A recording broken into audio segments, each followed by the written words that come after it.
Hi, I'm Tom Peck for Johnson's Landscape Service. Today, we're going to be talking about winter perennial maintenance, what plants to cut back, and when you should cut them back.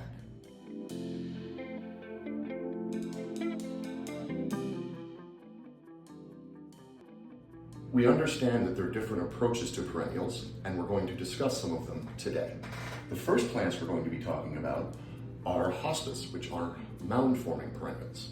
This is what a hosta looks like when it has its leaves on it. This is what a hosta looks like if you have deer in your yard, unfortunately. And this is what a hosta looks like when it is ready to have winter maintenance performed. With this one, the leaves have frozen and have detached from the roots, so simply grab the leaves, pull them up, and put them in your compost pile.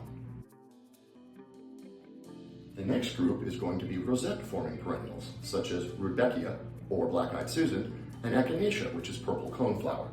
This is what a purple coneflower looks like when it is blooming. This is what a purple coneflower looks like when it is finished blooming. You can see these leaves down at the bottom, which is called the rosette, which will continue to feed the plant until it freezes. This is what a close-up of the plant looks like after the seed heads have been removed. You can see the leaves here that will continue to feed the plant until it freezes and they're no longer useful. The next group we're going to talk about are mound-forming perennials, such as artemisia and daylily. This is an artemisia. With this one, luckily, there's very little that you have to do to get it ready for winter. Simply prune out any dead areas for disease resistance.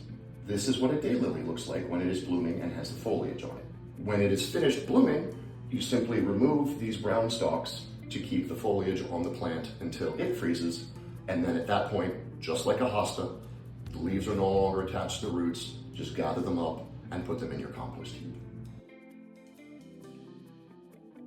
Our last group is going to be rhizome-based perennials, such as iris. Iris bloom in the spring. This is what they look like when they're blooming. When they are done blooming, you can remove the flower heads just like a daylily, and then at the end of the season, you want to cut the leaves down to about 1 inch to 3 inches above the soil, because the leaves will not be working in the wintertime, and you want to prevent disease from entering. Also, there's iris borer, which you also don't want, that comes in through the leaves. And then this is a close-up of what the leaves would look like when you cut them at an angle so that they look both attractive and do the best for disease resistance. At Johnson's, we understand that different people have different approaches to their garden.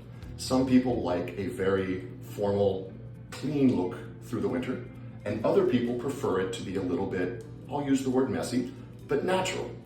They prefer to have the grasses blowing in the wind. They like the seed heads up because they are available to feed the birds. We understand that people have different approaches, and so we're very happy to have a conversation with you to see which you prefer. Thank you so much for listening, and have a great day.